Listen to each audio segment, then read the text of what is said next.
Sailors, what's the creepiest, scariest, or most unnerving thing you've seen or witnessed while at sea? I worked on tugboats for about 6 years. The back deck is considered a wet deck, meaning it isn't unusual for it to be underwater at times. We were making tow with an oil rig at sea with waves that were 14 feet, and one hit us just right, taking my coworker George and pulling him out to sea. Now it's 3 a.m. and pitch black. This is nearly always a death sentence. About 20 seconds later, which felt like an eternity, another wave brought George back on deck, plopping him safely on his ass right next to the winch. George laughed and got right back to work without missing a beat. Story 2. Giant spears plunging in and out of the sea. In the Gulf of Alaska, I have seen some crap, but one of the most terror-inspiring things I've seen are what can happen with some of the loose logs from the logging trade. Sometimes when a big log gets loose from a raft, it becomes partially waterlogged and floats small end up. So you have this 4-foot diameter telephone pole in the sea, sticking up 40 feet into the air. No biggie. Shows up on radar and easy to spot. Now give Lee that pole 20 years of floating around or so. It rots in such a way that it becomes filed to a point by wind and waves and looks quite menacing. Now put it in a gale with 25-foot waves, 50 feet trough to peak, and it becomes a towering spike of death that shoots up from the sea every 15 to 20 minutes, out of nowhere, 60 feet into the air, only to plunge down into the dark depths, waiting to skewer some unsuspecting boat in a few minutes when it thrusts out of the ocean again. It is a genuine terrifying sight, rare, but not so rare that I haven't seen two in one season. It's like the spiked junk of Neptune looking for an opportunity to duck your crap up in a particularly terrifying way. Story 3. 2 years ago, I was about 150 miles offshore from Long Island, New York, in a 31-foot boat. We were trolling for yellowfin tuna. In the distance, we saw 2 hugfins coming out of the water, so we headed towards them thinking it was a couple of sharks. As we got closer, we realized it was one big shark. There it was just cruising slowly at the surface, not even the slightest bit disturbed by us approaching. Once we got up next to it, we realized that this shark was almost as big as the boat. It had to be at least 25 feet long and several thousand pounds. I was in absolute shock as we passed it. I'd never seen a shark even close to that big. I've seen plenty of whales, turtles, dolphins, sharks, all kinds of crazy things out at sea, but never a predator this large. It was definitely not a whale shark. This thing was a killer. I want to say that it was a tiger shark, but the internet says they don't even get close to that big, so I really just don't know. I wish I could have gotten a picture of it, but I was just frozen. I couldn't even move. I will never forget that moment. The ocean is an incredible place. Story 4. A couple of years ago, I was sailing as a cadet on a merchant vessel, and I was scheduled on the evening watch. The rest of the crew was enjoying dinner, and I was to call if anything went wrong. We were sailing over open ocean, no land within a day sailing around us, and all of a sudden, I notice an island coming up on my bow. It was still far away, but it shouldn't be there. I looked at the maps, checked my position multiple times, and then I noticed the island did not appear on my radars. I called down to the mess room to tell there was a weird island in front of us. The chief mate came up and checked again the maps and positions. He also noticed that the radars did not see the island. We called the captain, and when he came up, he started laughing.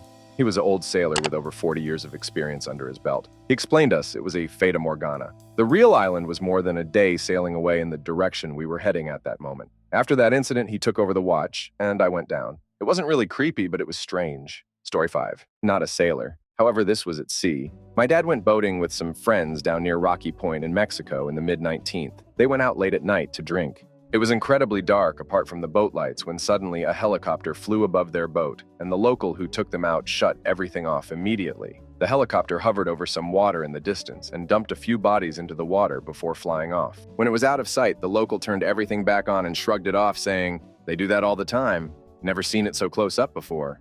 Story 6.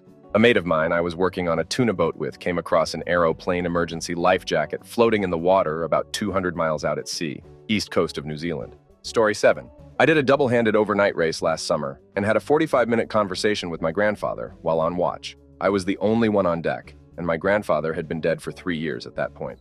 I'm fairly certain hypothermia, dehydration, low blood sugar, and exhaustion were all in play, but it was super weird. Story 8.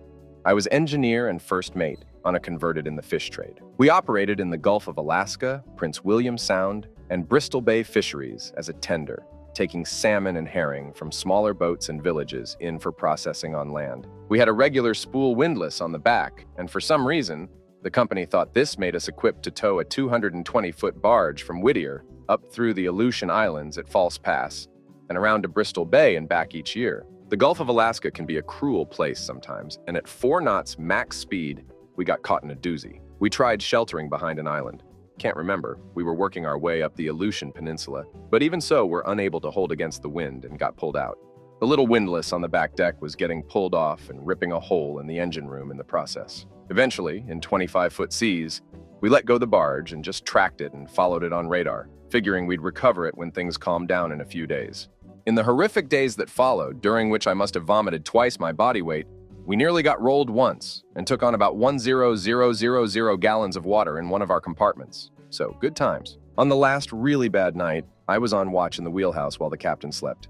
About 3 a.m. and we were rolling 33, 37 degrees, losing 2 knots against the gale by the Loran. Yes, it was a while ago, with the barge popping in and out on radar about 4 miles in our lee. Suddenly, the whole ship reverberated and shook with a thunderous boom, and I was sure we were done.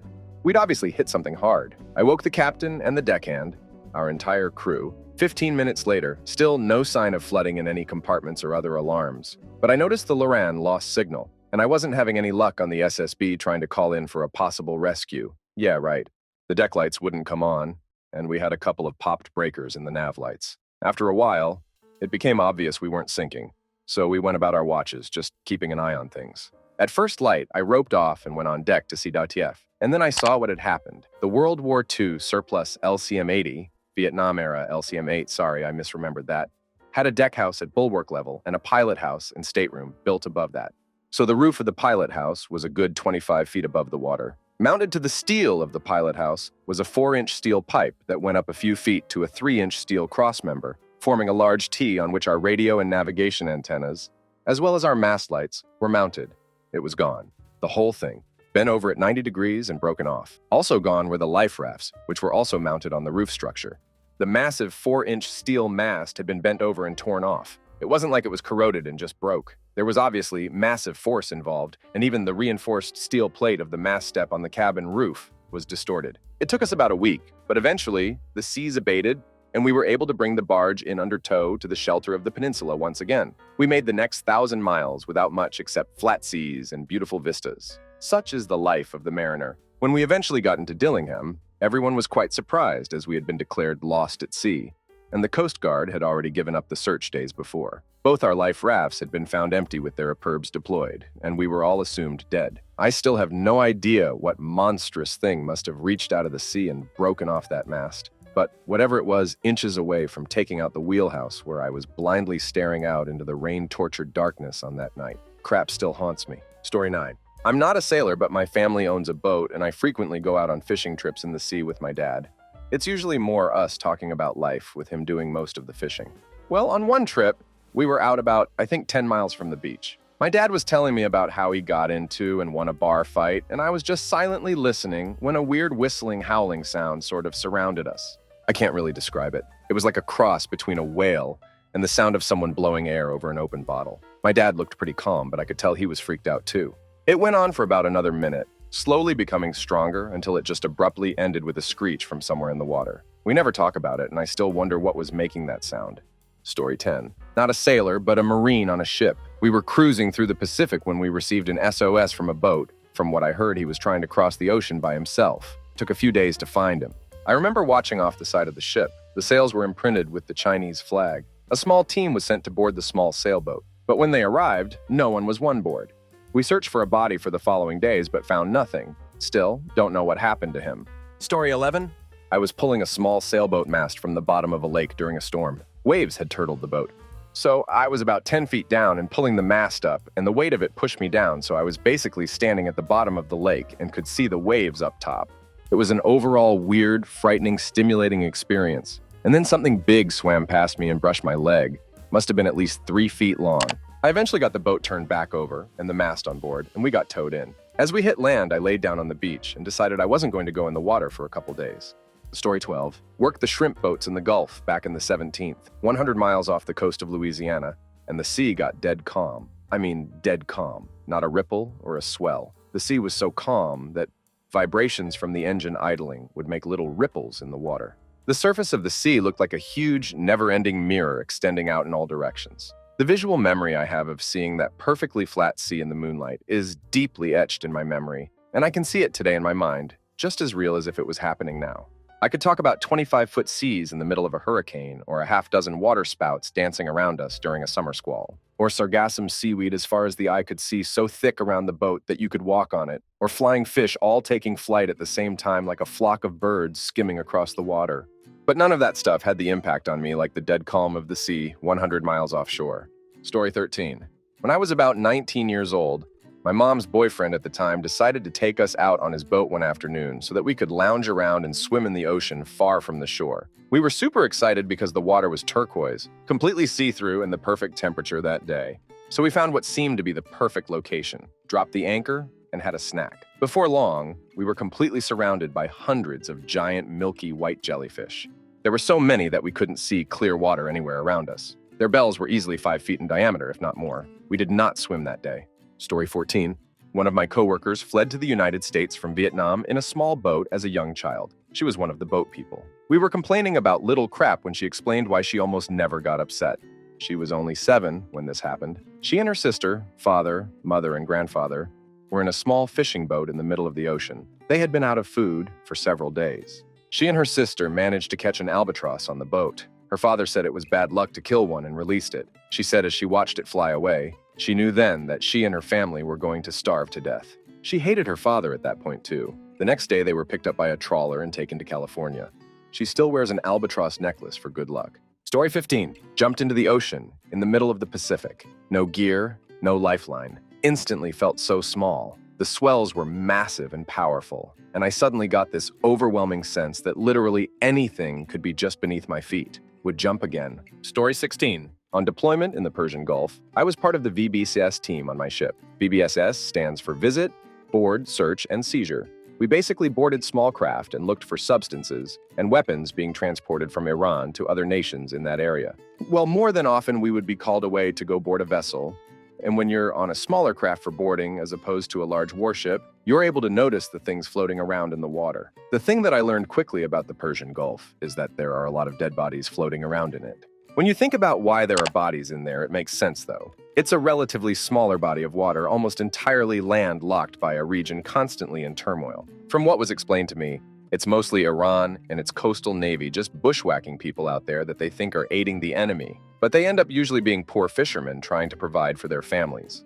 Story 17. So for clarity, this is not me, but my uncle. He served on an aircraft carrier in World War II. He was cleaning the flight deck when a plane went off the deck. Now, the way he described it was that he didn't have enough speed and kind of just did a 90-degree turn down off the ship.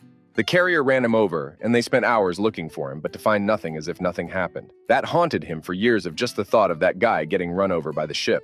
Story 18. Not scary, just odd. But one time we were docked in Bermuda and somebody ducked up and dumped the galley waste into the harbor. I've never seen so much marine life in one place. Every type of fish imaginable, turtles the whole whack, all in a feeding frenzy. It got so crazy that you couldn't really see water anymore for about 5 m off the ship. Just a mass of crazy writhing fish. Story 19. Well, I was on a family friend's boat when I was teen. Family and friends. 4-day boat trip around Cabo San Lucas area. I don't remember our exact location or anything like that, just that we left Cabo San Lucas. It was late, and the adults went to bed. I had my Game Boy and Pokemon to keep my attention. Went out on the deck and sat in a chair around midnight or 11 p.m. to try and catch the red gyarados. Sometime in fighting the gyarados, I saw a light out the corner of my eye. Keep in mind we're out 30 miles away from shore, if not more. So I turned to see a bright blue light in the sky. It was an orb, or like a lead. Anyways, it was holding steady in the sky, not moving at all. Probably a good head turn up and far away, but didn't seem anywhere near us. After a few minutes of this blue light just sitting there, it moved. Not directly towards us, or anything so crazy, but it moved in a straight path across the horizon for a good minute. Still far away, so it appeared. Then it dropped down, and then I couldn't see it. Like it dropped into the water or landed on something. To this day, I have no damn clue what I saw, but I know I saw what I saw. Father said it probably a flare or something, but I know they don't move like what I saw. Probably an early drone, I tell myself to this day. This was 2002, by the way. Story 20. Dad and grandparents all lived on a boat. We are from southern part of China. So when I say boat, I mean those huge-ass ones from back in the days, like pirate ships, big. Family of 18 lived on this boat. They would fish back and forth from China to Vietnam, now known as the parts where China is trying to take over from other countries and built a man-made islands. Anyways, Dad said, sirens, aka people in the water singing to lure you in, are real. He said he and others has seen or heard them. It's how my eldest aunt drowned, according to him. My other aunts also said that's how she drowned, but never actually gave out a story. They all knew each other's voices. And if they heard singing that didn't sound like any of them, they knew to cover their ears and head back down below. Thus, the banging on the pots and pans to scare them away. They even went to get fireworks to scare them away. Sometimes they would have a high-pitched scream. They tried everything to get rid of it. They even thought throwing fish back into the water would be an offering, but that didn't work. When my aunt drowned, my grandfather became a more abusive alcoholic. My dad said many times he thought of pushing his dad over and just blamed it on the Sirens, but was too scared what my grandpa would do if he survived the fall into the water. I've asked about this story so many times, but it never ever changes. When stories don't change, you know there's truth. And when everyone else's account to the same story that's also the same, then you know it's the truth. They all said they heard or seen it. Just a person in the water when there shouldn't be anyone else. They didn't look like they were in distress. More so that they were just taking a nice relaxing swim and that you should be in there with them. They made the water seem so enticing. Yep, that was my dad's story, my grandma's story, my mom's story, and even my grandpa's story. They all said the same thing. Story 21. It isn't all that weird, I guess. When I was in the Navy, we ran into the second largest pod of dolphins in the world. This was in the Western Pacific. Anyway, they were a fun-loving bunch and, like many fish, followed us because we dumped food over the side while underway. As we sailed, the dolphins formed a line on our port side and would take turns diving under the prow. Then the line would make its way aft along the starboard around and repeat. They did this for a couple of hours before breaking off and going wherever they go. Sort of like a conga line. A few of us were on board for 10 days where we saw the most amazing school of flying fish. They would swim alongside and dozens at a time would come out of the water and fly along. It was one of the most spectacular natural things I've ever witnessed. I wish I had had the history of that ship when I was on her. The Tulagi was from World War II and had survived being hit by the kamikazes. Typhoons were the scariest part. We had to sail through two during monsoon season. It was a good-sized ship, 300 feet long, with 15 feet of freeboard and 4 decks above the weather deck. They tied off lines on the main deck so the engineering section could get their soundings from the ports in the deck. This told them how much water was in the bilges and the holds. These were maybe 3-inch holes with a cap, and a weighted line was dropped. The boys had to clip onto the line for safety, as the swells were 40 feet. You could get your face washed, standing on the flying bridge. That's 50 feet above the sea. We would rise on the wave peaks and you could see the world. Then we would fall into the troughs and all you could see was ocean above you, way above. We sat literally in a bowl of water and that is all you could see. It was pretty much agreed on the realization of how puny and powerless we truly are in face of nature. I know dolphins are mammals. Story 22. We were on a glass-bottom boat tour in Hawaii once, in Hanauma Bay, and we're headed to an area well known for humpback whales to gather, breed, and nurse. The tour operator said they weren't allowed to approach closer than 100 feet, but there were often large groups of whales in the area, so the chances of seeing a couple were very high. When the boat was in transit, there was a stream of agitated water under the hull, so you couldn't see anything. I thought the whole glass-bottom thing was a scam until we stopped moving. Then the view was incredible. The water was a beautiful blue and visibility seemed unlimited. We had stopped over top of a reef of sorts, and the diversity of sea life was amazing. The tour operator, who was a grizzled old islander tanned a dark shade of brown, was on the PA describing the amazing sights below our feet. He spoke with the laid-back, chilled-out voice you'd expect from a guy whose job was being on vacation in Hawaii. We hadn't seen any humpbacks up close, though, just a few breaches a long way off, when suddenly the view in the glass bottom was obscured by bubbles. A whale had swum at high speed right under the boat.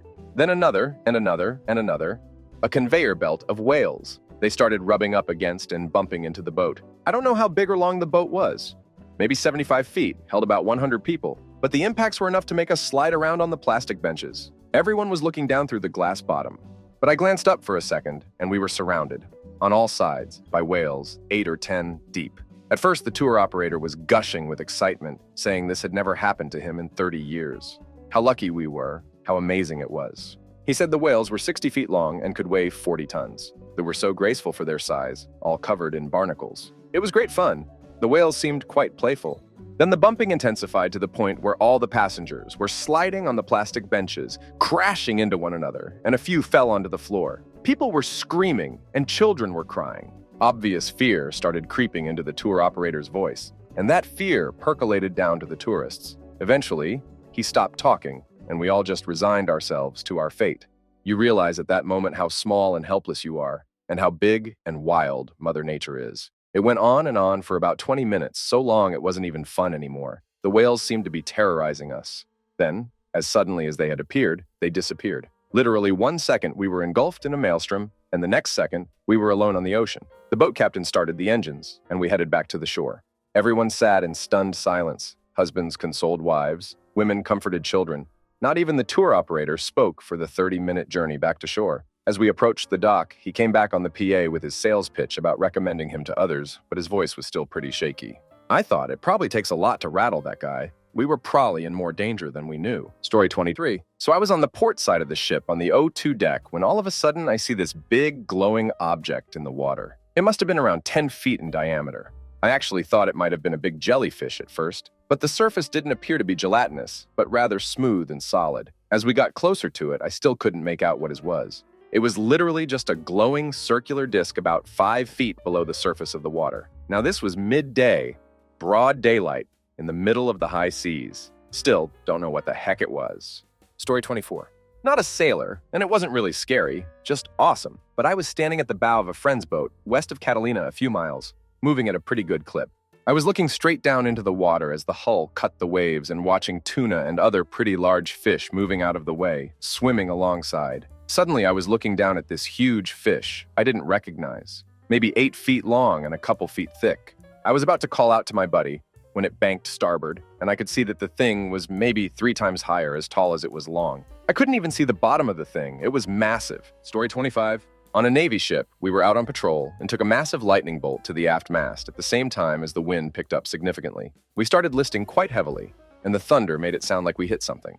Most of us got really fired up and immediately ran below the waterline to do damage assessment. One guy ran to the bridge to check out what had happened. Luckily, it was only lightning and not something we'd hit, but it really felt like we had. Apart from fire alarms, I've never been so ready to do damage control in my life. Story 26. Many years ago, a family friend took me out to sea for the first time. Never have I been fishing or on a boat and always wanted to go. We went out into the Gulf of Mexico, according to him, about 3 or so miles out. We just planned to hang out on the boat half the day, fish a little. Well, you know how when you're in a field or big open space, like the ocean, and a cloud above approaches, you can see its shadow on the ground. Water? Well, I see that. Maybe stretched a few 100 feet wide. I mentioned to my friend about how cool it was that we can see an entire cloud shadow coming at us out in the ocean. Then I looked up to see which cloud it was. There was none. It was a clear blue day. The only clouds I could see was in the horizon far off. That's strange. I suggested that maybe we were just moving toward a high area of land, just a few feet deep. He said no, because we are anchored. Now both of our hearts drop. It's approaching us fast. We are laughing hysterically out of pure amazement and confusion. Now it's maybe 30 feet away. We are just on the right side of it. As soon as the shadow begins to pass under us, the boat gets yanked hard. I fell on my back and my friend was holding onto a rail and didn't fall. The boat settled and the shadow continued to move past. It eventually turned to the right and went out to sea. Friend and I are freaking out and decide to just leave. He goes to pull the anchor up, but there is no anchor. Just the part where the anchor was attached and it's ripped off. Damaged.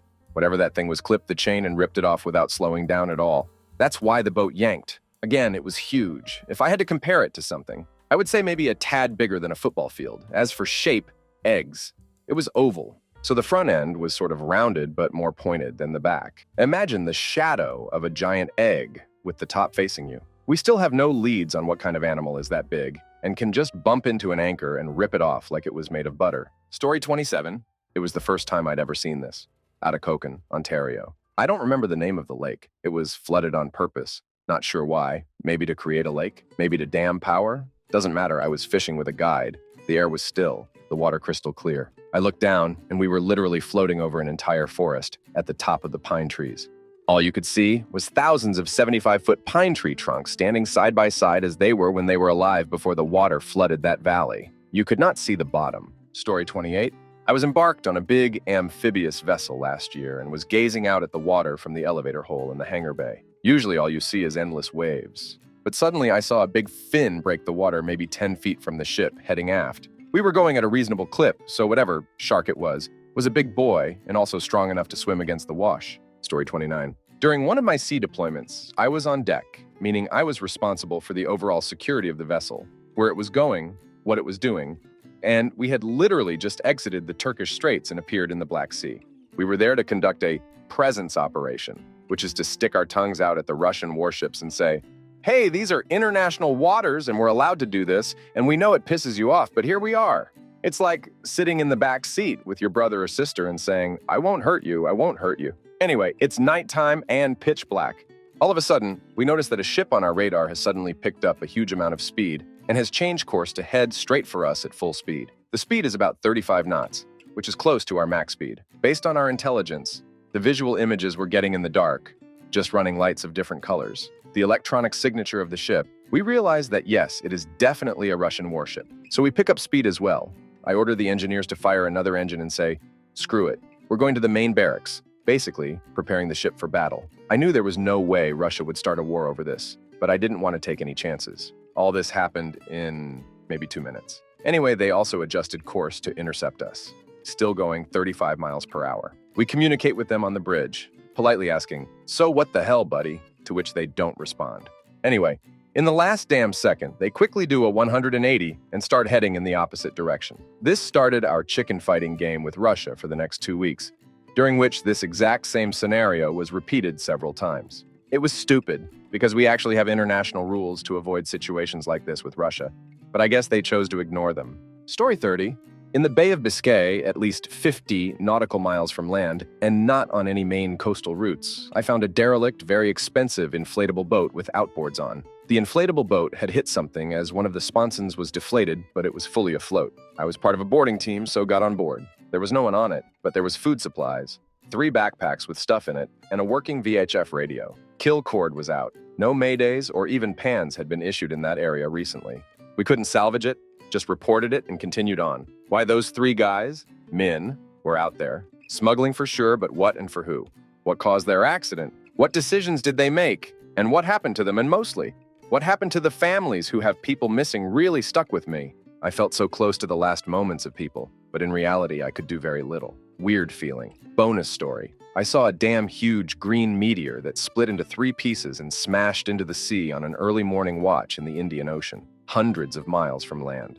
One of the most awesome things I have ever seen, but the feeling me and my watchkeepers could have been the only people to see it, and certainly the only ones to see the impact, was a sobering thought about what amazing things happens on this planet. We all just miss. Story 31. I'm in the Navy, and I was troubleshooting something one night in the dark passageways around the ship. After night falls, all of the white lights get switched over to red lights so people can sleep if they are not at work.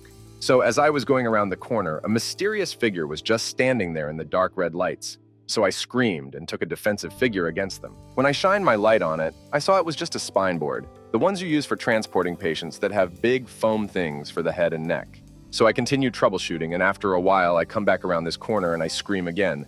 Heart stops. Same spine board. It just scared me again. This happens about 5 times. I knew it was there, but I couldn't do anything against its power to scare the crap out of me.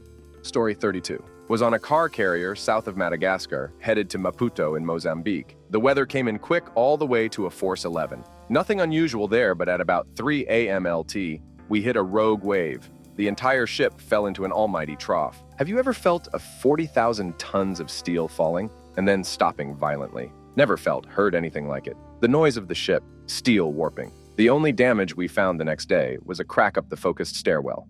Apparently water was on the bridge deck. The bridge is 35 m above the waterline and set back. Must have been an immense wave. Story 33. Not creepy, but there was a flock or pod of porpoises that would hang out close to the sailboats when I was out on the water in Lunenburg, Nova Scotia, and one of them was albino. They'd get within a couple feet of the boats, and it was pretty cool overall. Story 34. All right, I am a sailor. I've been working on sailboats my whole adult life, so some friends and I were sailing from Miami to Bimini. We had a group of about 30 on 3 50-pound sailboats. It's about 45 miles across the Gulf Stream. Sucky when you mistime it, and it takes about 12 hours. We would leave at about 8 p.m. That way, when you lose the lights of Miami, between about 10 p.m. and midnight, the newbies are asleep and don't get anxious. When they wake up, between 6 and 8, you have Bimini or another island in sight, and they don't get anxious. You only want people in charge for about 4 hours, because after that, you're not making great decisions. So of the 10 of us on board, we divide into 4 groups and each take a watch. Mine and my friends is from 12 to 4 a.m. Yeah, we get the overnight. But that's good because I'm a night owl and whatever. Midnight comes along and we get up on deck. My friend puts in a cassette tape.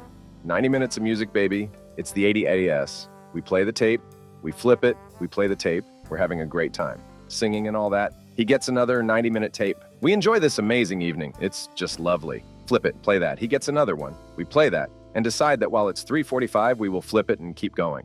So we play that side, and then I head down below and wake up the next watch captain. She gets all pissed off and tells me that it's not her turn yet. It's 2 o'clock. I said, "No, friend, it's 4:30. She says 2 o'clock and shows me her watch. It says 2 o'clock. We jump on the radio to the other boats near us. Same thing, it's 2 o'clock. We look at the tapes, 90-minute. We played those tapes all week, and I'm certain that they were all 90-minute tapes. Even if we had, say, 15 minutes of blank tape on each side of each one, that would still leave us at 3 o'clock, not 2 o'clock. To this day, I have no idea where the other 2.5 hours went. Story 35, not a sailor, not at sea. When I was a kid, my stepfather used to take us out on Trinity River in Texas in a 20-feet John boat. Trinity River is full of dead trees and crab traps. It's also full of alligators. My stepdad loved to get drunk and fly down the river fast as hell. So fast that it gets hard to breathe because the air is pushing too hard on your face. We hit a couple hidden trees before and they were scary. I don't know how it never punctured the thin metal hull. The worst was always when a crab trap would get tangled in the propeller. It happened a lot. One time when it happened, my seatbelt broke and I flew up to the front of the boat and got knocked out on the stow area. Now when a trap gets tangled, you have to pull the propeller up and cut all the line out of the propeller. I start coming back to consciousness and he starts raising the propeller to get the line out. The noise from the ordeal piqued the interest of about 10 alligators, and they were all around the boat. The walls of the boat at most sat about 20 inches above the water. They see my stepdad and all go towards the back of the boat. So now he can't untangle the line because they're all just waiting to attack. So he goes to the side of the boat and starts slapping the water, and an alligator snaps at him, and he starts bashing it in the head. I'm like 6 at the time, so I have no idea what's going on, if he's getting attacked or what. Then he just grabs this big-ass alligator and throws it in the front of the boat. The thing is still moving around, and crap. It eventually died, but it was scary having an alligator like 10 times my size just thrashing around in front of the boat for about 30 minutes. Story 36. A whale scratching its back on the side of the ship, bobbing up and down vertically. She stayed for about a week. The ship was anchored. The annual migration of porpoises and whale. Enormous numbers, asked Dad. That is his answer. Story 37. Not a sailor, but a few years back, I was in Kona doing some around town exploring when a friend asked if I wanted to go see manta rays. I took him up on the offer, and we headed down to the Marriott Hotel on the water. We walked around the side of the building and wandered on some rocks until we reached a certain point where he told me to jump in. All I had on was a scuba mask and some trunks, but it was enough so I could see where we were swimming and still be able to breathe. Being smaller and shorter than I, my friend took the lead and I tried to follow, but as soon as I looked down into the clear nighttime water, my heart sank. I could see the bottom, not just see it, but I could judge the depth. Now, I'm not hugely afraid of heights, but I have a small sense of acrophobia, like that sudden stomach drop you get when you're up really high and look down. That, except I was floating on top of it and didn't expect it to be that deep. I lost focus for a second and had to slow my breathing pattern before I could continue. We eventually made it to a small tourist boat where a group of people were gathered watching 3 manta rays perform in the water below. Those things are big, and being able to get a sense of how deep the water was didn't help that fact at all. Story 38. Not my story, but I have a friend who worked in the field of heating, ventilation, and air conditioning for the United States Air Force in the 50s and 60s on some South Pacific islands where we had some firepower stored. On his time off, he and his buddies would take a fishing boat out and swim and fish and tan and all that. He saw all sorts of stuff like sharks and jellies and big fish. But he said the most impressive by far was a massive devil ray that dwarfed the boat. He said its wingspan had to be at least 20 feet wide and it was longer than that nose to tail. Absolute unit. Story 39. I was working on a fisheries research vessel in the Bering Sea in 2012. I came on watch to find out that the cod end of the net had gotten fouled in the prop. It was decided that we would launch a small boat and put divers in the water to clear the prop. I was the small boat coxswain at the time, and I was pretty apprehensive because we would be launching while making no way through the water, and the conditions were 10-foot seas with less than a quarter mile of visibility. And the small boat had a notoriously unreliable engine, so if anything happened and we lost power, we would basically drift off into the fog and be lost because the big boat couldn't come after us. We ended up launching the boat and being able to deploy the divers. I would drop them off up current from the big boat and they would drift down and cut out as much net as they could.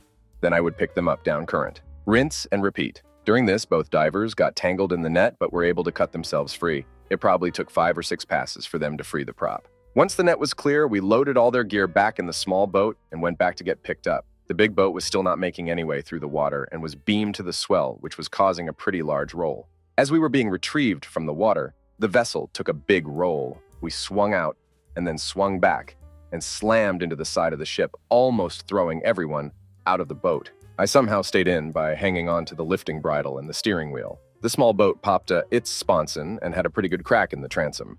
Thankfully, we got the boat back on deck and secured without losing anyone over the side. It was definitely the sketchiest, scariest things I'd done at the time. Story 40 was in the Sea of Cortez. Pretty sure an attic sub went by us pretty closely in the night. Could hear it, but not see it. Eventually, our paths crossed, and then we could hear it moving away.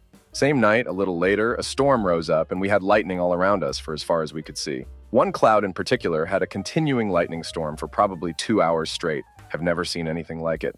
Story 41 was on a DDG somewhere in the Pacific when I got a call from a division mate asking me to look for someone topside. I've done this many times before, but this was my first time going topside during a small storm, darkened ship, and at night.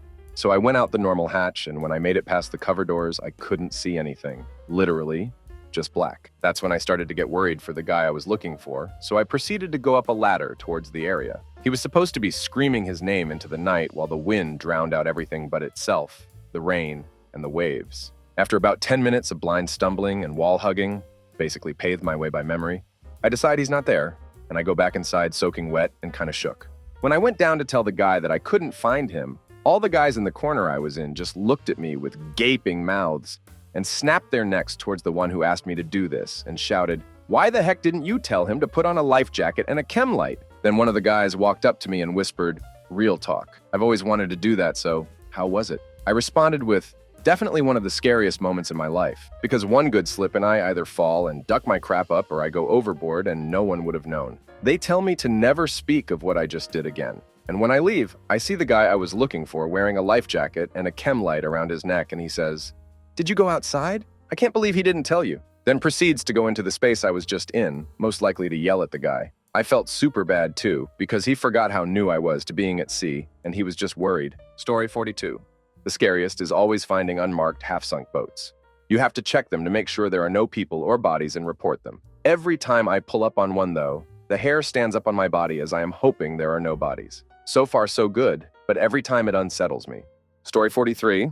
United States Navy submariner for 10 years. One time I fell asleep on the sub, which there is very little time for, and I was so exhausted I dreamt of what I would later tell my friend the dreamfish. The dreamfish attaches itself to our sub when we dive deep enough, and uses some kind of brainwave ability to influence our dreams and read our thoughts, during which we fully realize and understand that the fish is influencing our dreams. It even communicated, I dreamed, not through words, just like emotional suggestions. It was the craziest, weirdest dream I have ever had. Now, I fully believe this is not a real thing, but I've had subsequent dreamfish dreams. Only when we were below a certain depth, I'd wake up and figure out what depth we were at during my time of sleep, which I wouldn't have bothered to know before sleeping. Does this fish exist? Probably not. Fall asleep beneath the ocean waves and see if it finds you as well. Story 44. Recreational sailor. Went on a 3-week open water trip with a bunch of complete strangers when we were all about 17 years old. One night there was a bad storm, but I was captaining, and we were fine. It was probably around 2 a.m. when one of the girls in the crew saw an SOS signal not far away, so we went to go check it out. It was one man on a tiny old powerboat that's basically meant to island hop around the British Virgin Islands or places like that. Every piece of equipment had been destroyed in the storm, and this man had zero control. Of course, we brought him on board and took him where he needed to go, which was hours in the opposite direction that his boat was headed. This has a happy story, but if my crew hadn't seen the smallest signal light that was half covered by waves, that man wouldn't have survived to see the sun again. Story 45. Obligatory, not a sailor. My dad's a fisherman, and for a while he was barge master of a fishing barge a few miles offshore of a town in my home state. My mother was the galley cook, so during the summer my brother and I would be taken with them to spend the day on the barge. The barge was rectangular with 2 smaller rectangular openings that could also be fished in. My parents would often set my brother and I up to fish for mackerel in one of those openings. I remember that one of those days we saw a giant shadow slowly move under the water as it moved under the barge. I can't tell you how long it looked to be. I was somewhere 8, I think, but it was enormous. It took up most of the opening as it passed. I remember that we stared at it in awe as it very slowly moved under the barge. We got all excited and freaked out, and ran to tell our parents we saw a monster in the water. They told us we didn't see anything and thought we were just being imaginative kids. Nowadays, I'm sure it was 99% sure it was a whale of some sort. But as a kid, it was something unimaginable. I remember that there were no mentions of a whale by anyone else. But who is going to listen to 2 young kids shouting about a monster in the water? My dad has been fishing the local waters for probably more than 30 years, from working a bait hauler to sport fishing to commercial lobster fishing. If he was the sort of person who would talk about anything strange or just odd that he saw, I would ask him. I wish he would tell stories, but he's not a storytelling man.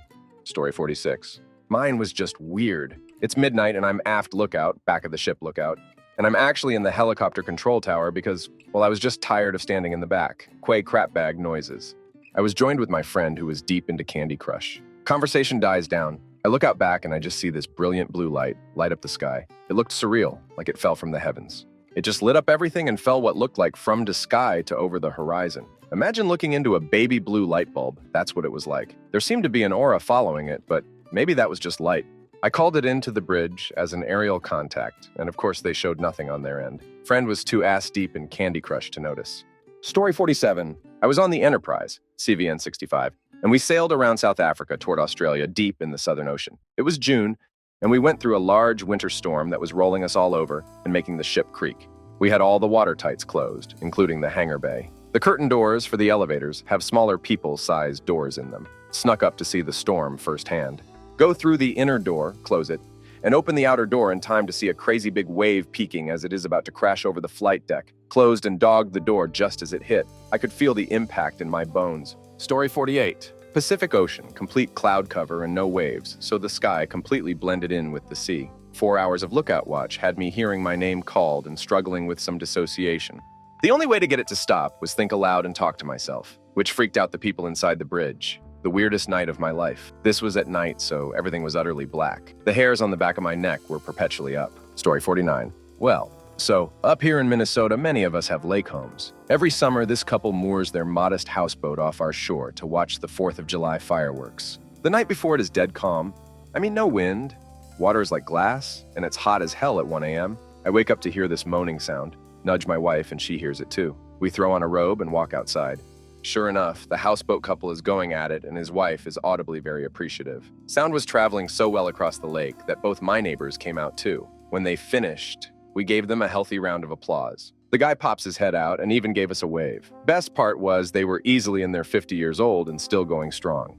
Not creepy or scary, but funny nonetheless. Story 50.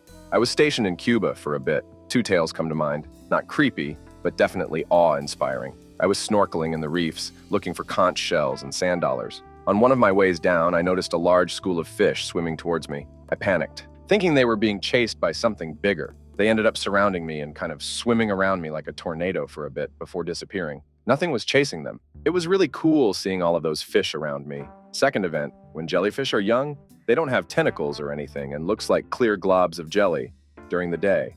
At night, they give a fluorescent glow when they move or are touched. So one night, I'm in my patrol boat with my partner and we were running dark, looking for overfishers. There is zero light pollution, so stars and moon illuminate everything. Saw more shooting stars in my time there than most see in 2 lifetimes. I look over the side and there is a whole school of these young jellyfish on the surface, just moving with the waves, all glowing in the moonlight with each passing wave. There were dozens of them, and it was just so amazing to see. Story 51. Well, this was a rather benign experience, but we were doing a race from Galveston, TX to Veracruz, Mexico called Regata de Amigos. We found ourselves in super calm conditions, hundreds of miles from shore, flat water and no wind. We didn't want to start the motor as it would have bumped us out of our class, so we decided to wait it out. The water was super clear. I dropped a D-cell battery into the water and watched it sink for what seemed like forever. I know, shame on me, I was dumb kid. The point is that the water was unbelievably clear. I have no way to tell exactly how clear because it was also deep. Well, we decided to swim.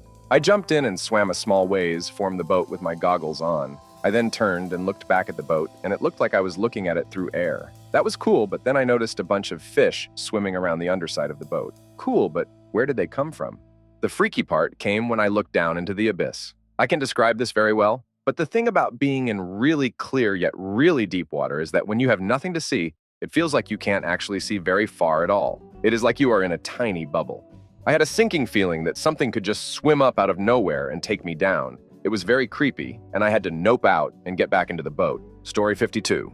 Not really creepy, but strange. We came across a very small, rigid hull inflatable boat for the uninitiated with a pair of flip-flops and no engine in the middle of the Caribbean Sea. The creepy thing happened in the Bermuda Triangle. There was a loud bang against the port side of our hull, then in the line of the shaft had a strange bang. Then a couple minutes later, the entire ship blacked out completely, right down to our final battery backup, nothing but the lights on, which isn't supposed to happen because our backup generators should have kicked in immediately.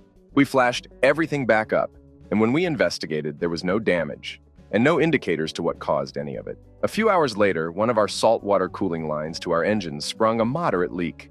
When we isolated it and removed the section of pipe for repair, 15 minutes later, the isolation valve failed and water started flooding our engine room through the missing section. It was a long time ago now, but I believe we also had a bunch of false fire alarms go off and handheld radio problems. Everything was fine before the triangle, and we never had another incident or problem after it. Story 53. This isn't scary, but kind of sad. Also, not my story, but my grandpa's. Grandpa worked in the Marines back in the 15th and was often deployed and gone for months on end, only going back home for a few days when he left again. He had met my grandma before his first job at the Marines, and they rush married and got a home close to Grandpa's base before he was deployed. Grandpa was a telegraph translator, so he would receive telegraphs from the mainland, translate them, and pass messages down to the respective person it was meant for. At one particular busy day, he was almost done translating all of them when they got a fairly short one. It said, "To Grandpa, congratulations, your son," my dad's name, "has been born." He had months to go till he would be home, so he would never see the birth and first few months of his second son. Story 54. Not really something I would have expected to be unnerving, but I was at sea on a barkentine and sitting on a dory, recutini dinghy, watching some crew playing tug-of-war on the deck when a wave came from the side of the ship and rolled it. It was unusual, so the game paused for a minute. Then the ship rolled the same way again, this time more heavily, and the whole crew jumped up ready to run back to their stations. I went to alight from the dory but didn't get a chance. What looked like a 10-story building suddenly rose about 50 meters from the hull and just kept rising and rising. It took a full 2 minutes before someone yelled out, "Whale!" I was so stunned, I'd slipped off the dory and onto the deck without even knowing it. It was flipping enormous. You could see barnacles and dents, cuts all over its body, and it stunk. I mean, horrendous briny stench. I'd seen whales before and obviously knew they were huge, but I never saw one rise vertically out of the water before or since. It was stunning. A sight and smell I'll never forget. Story 55. Maybe not the sea, but we were staying at a beach house on the Atlantic side of Hatteras near waves. There was our house, a dune, and then the beach. It was 3 a.m., a moonless night. I heard some noise. It was my friend Brad, out for a smoke on the top deck. I went to see him, but he wasn't making the noise.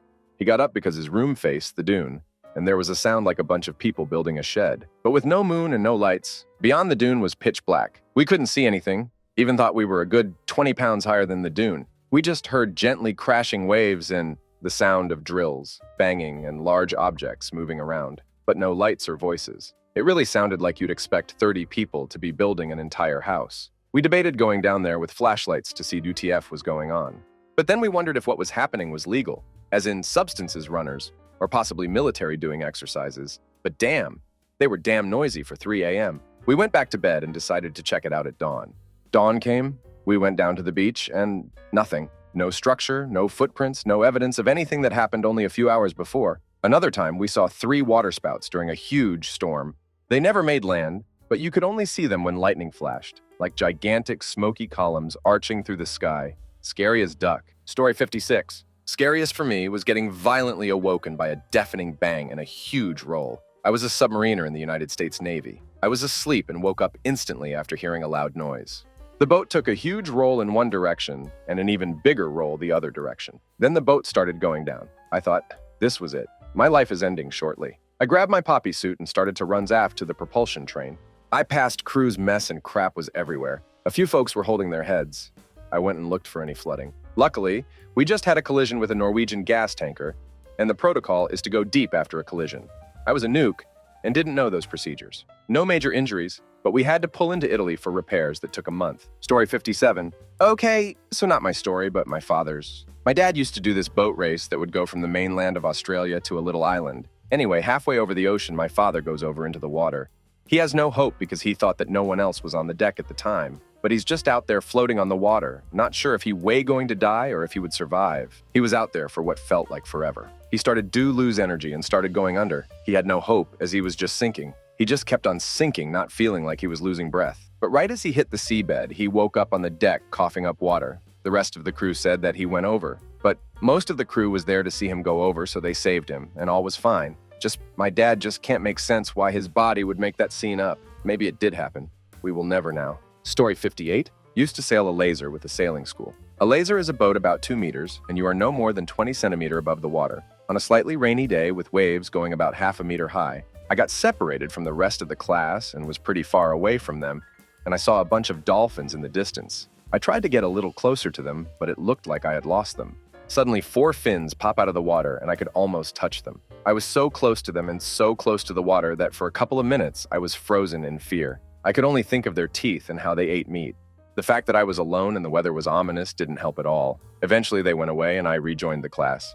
No one believed me when I told them I had seen dolphins. This was in Lisbon, Portugal. Older people say we used to have a lot of dolphins by the coast, but the increased pollution from the river drove them away further into the sea. However, it's not that rare to sometimes see some dolphins getting a bit closer. Story 59. United States Navy vet here. This was on the USS Kitty Hawk, an aircraft carrier. I worked in a squadron, taking care of Super Hornets. One night we were somewhere north of Australia, and the flight deck was quiet except for people doing routine maintenance. Because they don't want to get spotted by enemy ships, they keep the flight deck really dark. There's a dull tungsten light, but you still have to watch your step. A guy in my shop was on top of a jet, greasing the metal slats of the exhaust, which was right on the edge of the flight deck. He runs back down to the shop to get more grease. And while he's down there, the flight deck boss has the jet move back even further. So the tires are right on the edge and the tail end of the jet is hanging off over the water. He goes back to finish the grease job, not knowing that the part of the jet he is on is out over the water, slips and falls over 90 feet into the ocean. We all thought he was gone. They lose guys in the daytime. It was even more difficult at night. 20 minutes later, though, they bring him back. He showed up for work the next day and his face is all messed up. Apparently, he had fallen all that way and landed on his face. I'm still shocked the rescue team found him. Story 60. A friend and I were crossing the North Sea a couple of years ago and we experienced some rough seas. We were managing it well, but filled the cockpit a couple of times when large waves broke over us. The safety harnesses did their job. After a few hours, everything seemed to calm down a bit, and we could actually sit down and steer huddled under the spray hood. That's when I see a wall of white coming at us from the side. I instantly brace and realize my friend won't have time to react, but I manage to get one word out, VAG, which means wave. Milliseconds later, it hits, and the last thing I see is my friend's face just at the moment of comprehension, but before reaction. It hits with one incredibly loud bang, rolling us over and filling the cockpit. The wave was truly massive, and we had some damages to the boat and our egos. But that seemed to be the last efforts of the ocean god to bring us down that night, because after that, there were no more rogue waves. My friend usually recounts the moment he saw my face change, from a relaxed expression to that stricken with sheer horror, and just having enough time to think he was about to go under. Story 61. Some of the scary incidents I've had to run while on watch. A man overboard who survived over 3 hours by inflating his jeans by tying a knot at the end of both legs, filling it with air, and using it as a flotation device. His brother was the one who called us on the radio advising of what happened. February 2006. I will never forget this man's name. Rob Hewitt went missing off the south coast of New Zealand's North Island. 75 hours later, the Navy dive squad picked him up alive and saved his life. We had all but given up on finding him. In those temps, I believe, around 17 degrees Celsius, 62 degrees Fahrenheit, you on average survive about 7 hours, and the water might have been colder. Story 62. My buddy and I were fishing out in the Gulf of Mexico, maybe 10 miles west of Marathon or Key West when we see smoke to the, I think, south of us. It was a boat. We pull up our lines and head over to it. It was largish sport fisher, maybe 25 feet long, that had completely burnt down to hull. Both engines were still running and gear at idle. There were no signs of anyone on board, but everything was so burnt out that we couldn't even tell. Eventually, we were able to knock it into neutral with a gaff and call the Coast Guard, who showed up about 20 minutes later. By this point, it was close to sinking, which it eventually did about an hour later. The Yanmars were still chugging away as it slipped into the water. Still no idea what happened. Story 63. My brother was a submariner in the Royal Navy for years. He told me the scariest thing he'd ever come across was an incompetent captain. Apparently, when the submarine is in trouble, one of the options is for the captain to order an immediate surface. The boat will basically shoot up like a rocket. Prior to doing this, the order goes round for the crew to brace. When that order goes round, every man on the boat stops what they're doing and hangs on to something for dear life, knowing that the boat is about to shoot upwards at breakneck speed. The captain ordered brace and then did nothing. The boat did not shoot upwards. It sat exactly where it was. The crew, knowing what should be happening, started to wonder why they were not rocketing towards the surface. The only explanation, forgive my lack of technical knowledge, is that the submarine is ducked and will never see the surface again. A whole submarine crew, including my brother, started to ponder their imminent deaths. Eventually, the captain alerted the crew that they were not in danger, but enough time had elapsed for the crew to get seriously worried. The second officer refused to serve with him again. Story 64 was sailing north off the Pacific side of Mexico this summer. We were the only ship around when my watchman noticed a target on the radar that, when acquired, found to have a very close cruising range.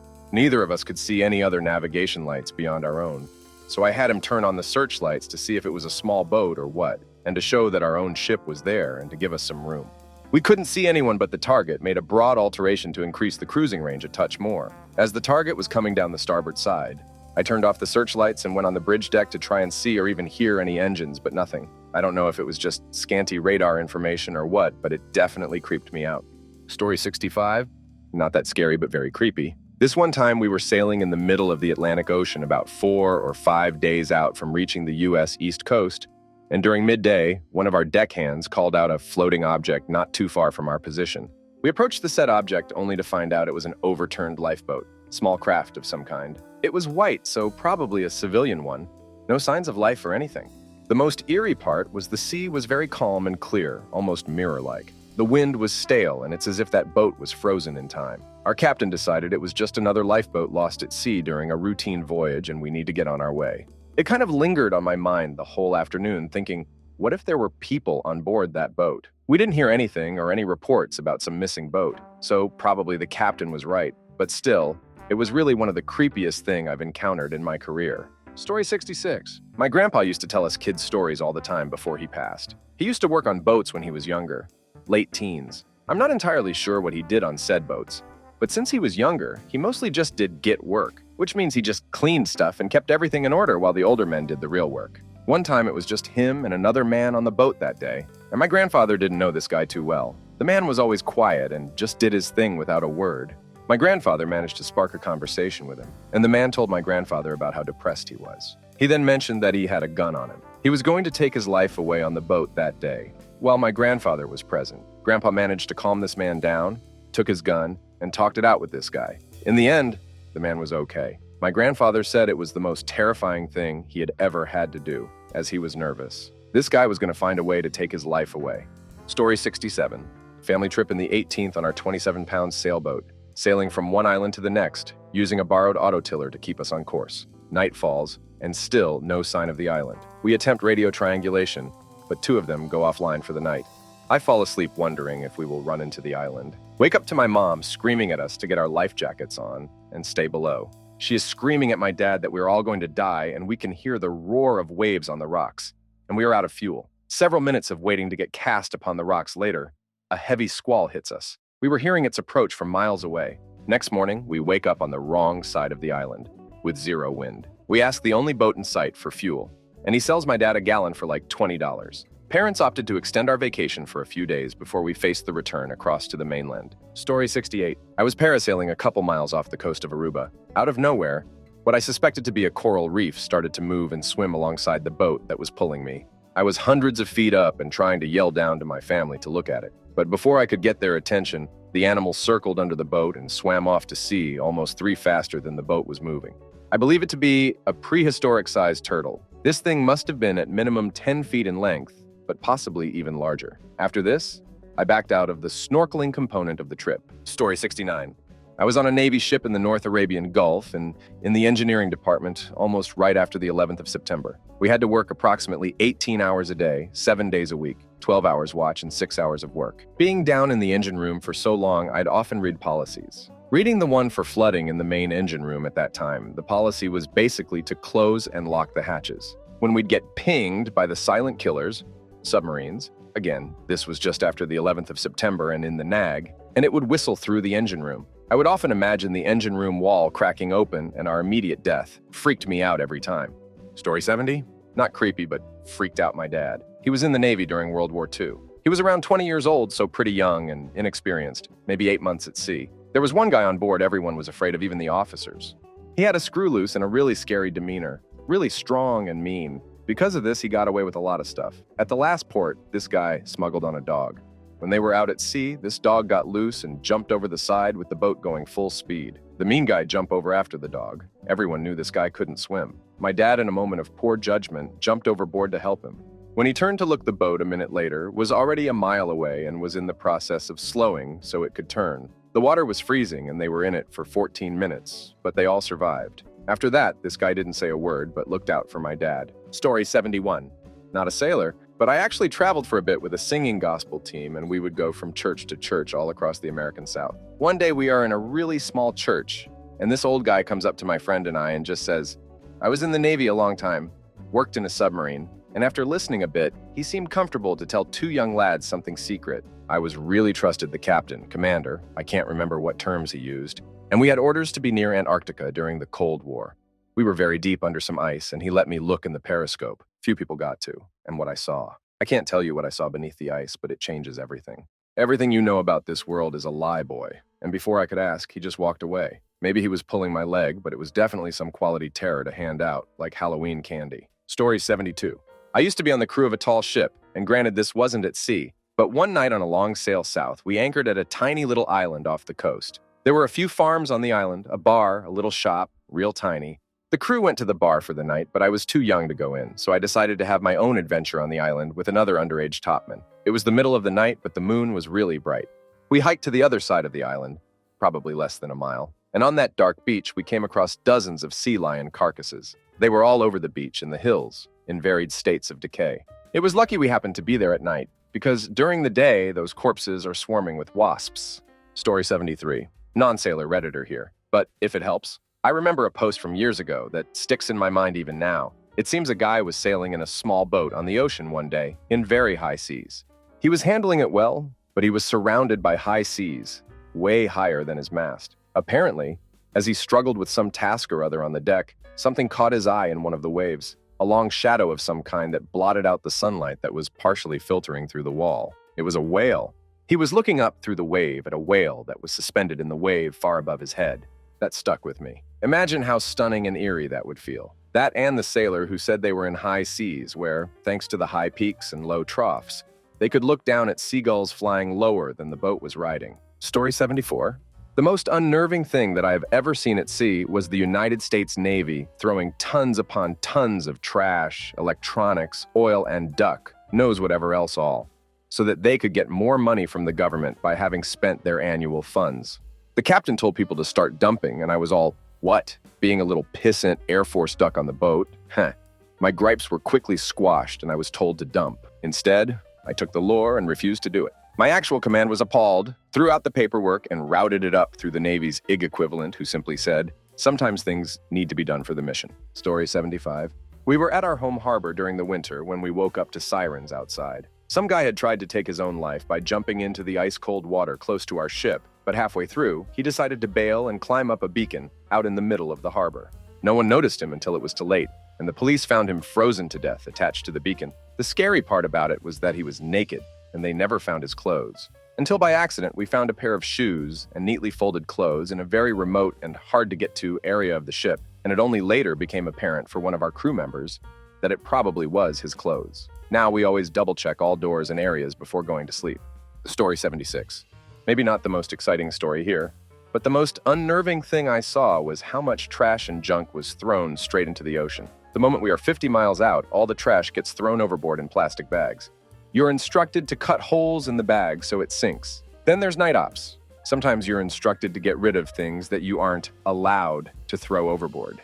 So you wait till night, then haul it up to the deck and throw it overboard. Anyone on watch will just ignore you and say nothing. I've seen desks, chairs, bookcases, entire doors just be thrown overboard because we needed to pass inspection or some other petty excuse. It always made me mad to think that there are 300 ships in the Navy, and if mine is like this, they are all like this. Story 77. While just south of the Sea of Thailand on a row was doing from 20 o'clock to 24:00 watch, and the bioluminescence is so strong it looks like there are alien submarines all over the place.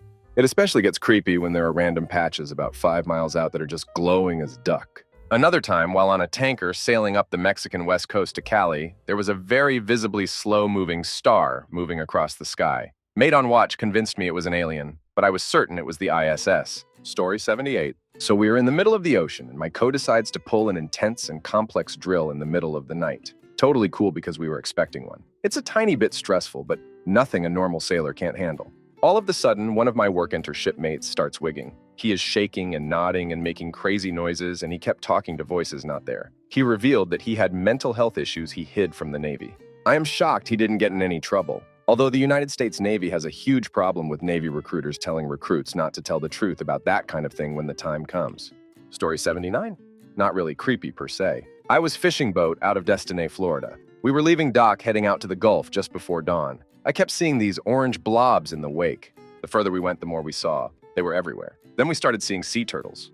A lot of sea turtles. They were swimming and eating these orange blobs. After asking the captain what was going on, I found out the orange blobs were jellyfish, and it was some kind of migration, mating thing. The sea turtles followed them towards shore to feast on them. It was amazing to witness. When I say they were everywhere, I mean everywhere. Every 5 feet in every direction there were sea turtles chasing jellyfish. I have a video somewhere, but this was 30 years ago. Story 80. When I was in the Navy, we got sent to the Persian Gulf. We transited the Atlantic, and needless to say, there was some weird aerial phenomena. This was back in 2015, and I was on the ship that made the news about it. I remember one night I was topside, and while I was smoking a cigarette, trying to decompress from the day, I look out on the horizon and see a set of about 6 lights, about a hand width above the horizon. They were following us. They would dip down and come closer and closer. The unnerving thing is that we weren't launching any of our alert birds or manning the guns, which means it didn't have a radar signature, and if it did, it was ident as friendly. The lights didn't move in a natural way at all. They defied physics and everything we know. Story 81. I was ship's company on an aircraft carrier, and we went into a nasty storm. Procedure is to tie down everything for rough seas. Being an air department, I helped tie down the aircraft. We chained the crap out of these birds, and these chains were pretty decent chains.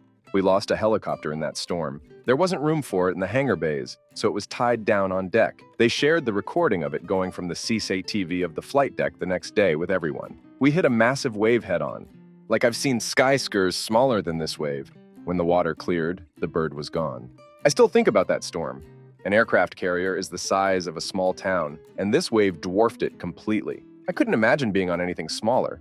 We probably would have just sank. Story 82. I can say that having a fear of the sea and your parents forcing you to go to sailing camp every weekend for a year really makes everything I saw a literal nightmare. Not a fun experience, but the most unrevenging thing I saw was huge swarms of jellyfish beneath my feet after I fell in the water. I just felt helpless as I tried to flip my capsized boat back to normal and seeing them jellyfishes nearly scraping my feet. But the worst thing is that my mother didn't think that there was such thing as phobia of the sea, which I tried to explain to her multiple times, which she replied with, "You have friends with you. How can you be scared?" And still to this day, she still would not acknowledge that I genuinely fear the ocean. Story 83 was way out in the doldrums headed towards Bermuda from the Canaries. Came across a bunch of wreckage, pieces of a sailing yacht, no sign of life. Also taking a super yacht out of the Med, we came across dozens of migrant dinghies in the pitch black of night. Very difficult to pick up on radar and very easy to mow down without even knowing it. Headed up the North Sea, came across a fishing boat. No A's, just came charging up to us head-on at 2 a.m. Couldn't raise them on VHF. We were sailing, so could not outrun it either. The boat stopped less than 100 yards from us before it turned round. Have also been less than a cable away from being mowed down by a 200 meters long cargo ship whilst crewing on a 40M sailing ship. Again, could not raise them on VHF if that was a fun day. Story 84.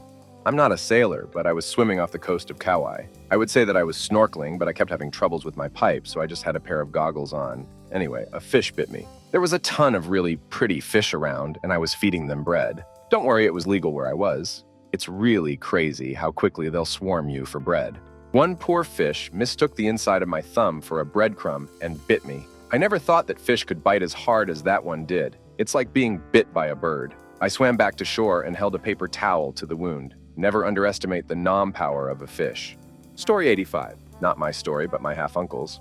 I don't know the story very well, but my uncle sailed around the world for a while and on one of his trips. I think in the Mediterranean, but I'm not sure. He encountered some guys on a small boat with some big guns. For some insane reason, he decided the best thing to do was to go out onto the deck naked. Don't ask me his thought process, I have no idea.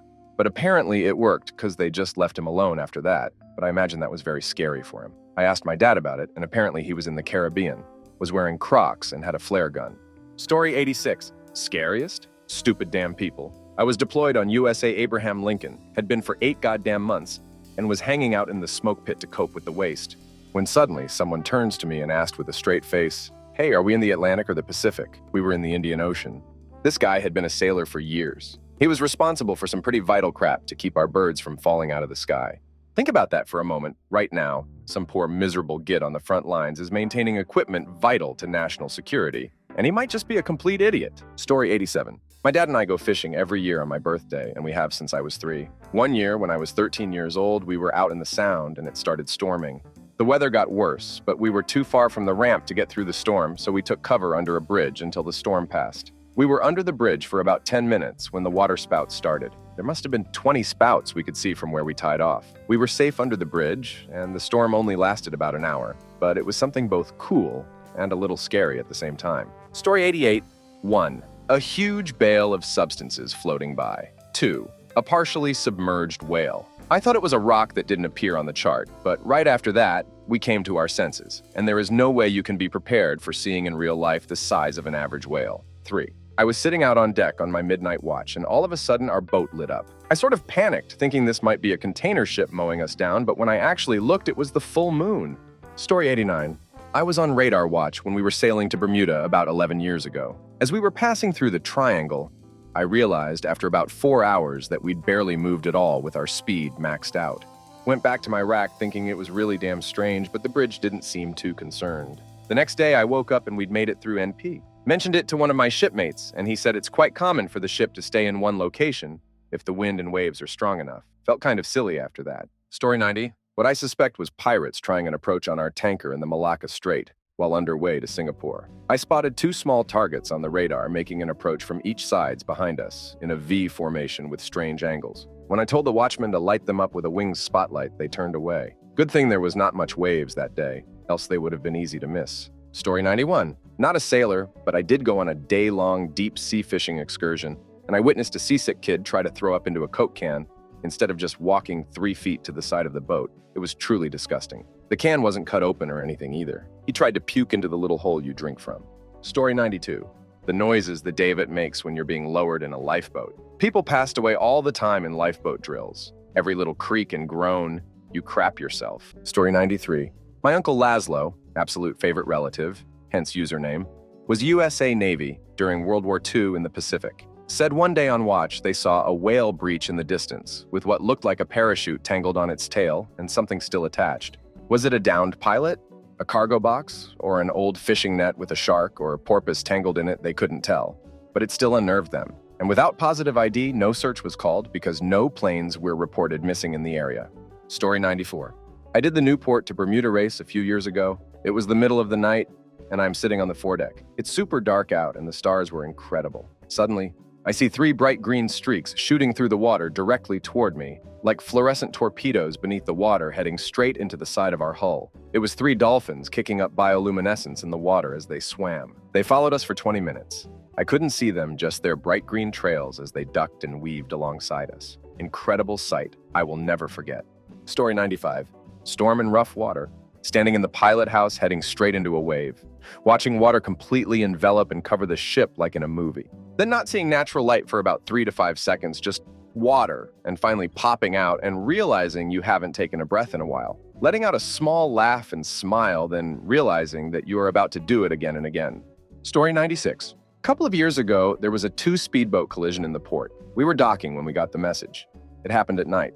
We responded as one of the search boats and found one of the victims, a woman still alive. We gave artificial respiration until the ambulance came, but she didn't make it. Story 97. A cyclone, incorrect word, on Lake Michigan between a hailstorm and a storm on a 28-feet boat that had a front sail, wrong word, that wouldn't roll up all the way. There was hail involved.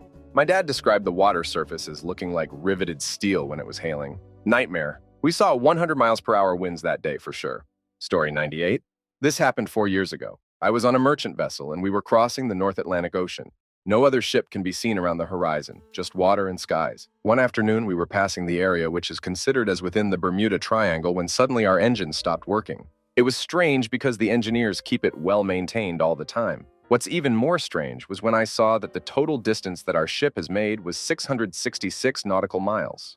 Story 99. One time I was swimming in Lake Huron and got caught in a riptide. Luckily I was on my boogie board, but I was just swimming and vibing when I realized I was really far away from shore. I freaked the duck out and tried to swim back, but I wasn't going anywhere and I got tired and started crying. Eventually I was able to swim back, but I didn't go in the lake for a week after that. Story 100. was sailing off the coast of Mafia Island in Tanzania when a friend's boat came across three fishermen holding onto a piece of wood after they called a rescue boat to take them to shore. We found out it was a ferry that had been wrecked 2 days prior, and these three were the only survivors. They'd been in the water for so long that their calves had bite marks from barracuda that had been circling them. Story 101, not my story, but my dad's. Once they were going through a storm, and one of the guys said he wanted to leave. They tried to stop him, but he got all the way to the flight deck. My dad said it was like he had superhuman strength. They had 4 guys just piled on this one guy trying to stop him jumping off. When the ordeal was over, my dad said he was shaking and didn't sleep the rest of the night. The would-be man overboard was transferred back to shore at the soonest opportunity. Story 102. This happened today. I took out my Sea-Doo Spark on the water in Hampton, launching out of Willoughby Spit, heavy fog and warm air. I got lost in the bay with fog so thick you couldn't see 100 feet in front of you. I got turned around and without phone, GPS, any way to contact anyone. I was truly scared. I found a few channel markers I didn't recognize, and thankfully found another boater. He knew where to go, and I followed him back to shore. I really thought I was going to get swept out to sea. Story 103. A little girl in my cabin. Basically, I was on Larium, an anti-malaria drug that has every side effect you can imagine. Mine? Hallucinations. Not the trippy 60 acid type. Scary crap. I knew it was a hallucination, but I still crapped myself. Eventually, to prove to myself she wasn't real, I punched her. Thankfully, I was right. Story 104. I studied as part of a marine research program on a sailboat, 180-foot vessel, sailing across the Atlantic. We did a man overboard drill when waters were calm. A student volunteered to be thrown overboard. When the drill was done, he told me that seeing the ship became smaller and smaller as it sailed away was the loneliest feeling in the world. Story 105. Back in the 70s, I was a crewman on a Navy ocean-going tug that was undergoing engine repairs in Guam. As we were unable to get underway to avoid an oncoming typhoon, we tripled up the lines and hunkered down on board. Near midnight, the eye passed directly over us. We ran out to check the lines and marveled at the creepy silence and clear sky where minutes before we were experiencing 100-knot winds and horizontal rain. A few minutes later, the other side of the wall hit and we were back in it. Story 106. When my dad and his friend were about 20 years old, they went out fishing off the coast of Washington State with their fathers. They were in a 40-foot sailboat and using very heavy tackle. My father's friend and his pole were strapped into a chair in the bow, and he got a hit and it started to pull the boat slowly, then guided the boat hard enough that my dad fell down. Whatever he hooked kept pulling the boat faster and faster until the friend's father cut the line. Story 107. My brother once told me a story about how when him and his fellow sailor was doing maintenance on the radar by the red lights, they both heard a little girl up there. There obviously wasn't a little girl. When they laughed about it, their chief chipped in that she was the reason they don't send only one sailor up there at night. Story 108. I was swimming in Hawaii at Captain Cook. There's beautiful coral and lots of fish, but there's a steep drop. When I started to swim back, I saw a 6-foot black eel with huge teeth in front of me. Story 109. I'm not a sailor, but I was a passenger on a ferry. This was in the day, but the lighting was just right to make it seem dark. People on the ferry said they saw something in the water, a seal or a small whale.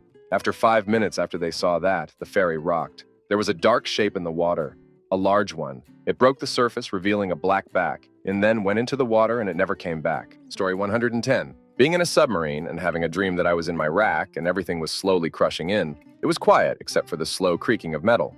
No screams. I remember being at peace with what was going on. Then I woke up, also knowing that you're surrounded by water and all it wants to do is come in and kill you. Story 111. Not me, but my friend is a seaman specialist, and he got a mayday alert from a submarine that had taken damage. He wasn't allowed to send help and had to listen to the Sun Dodgers take their last breath. One of the worst things he endured.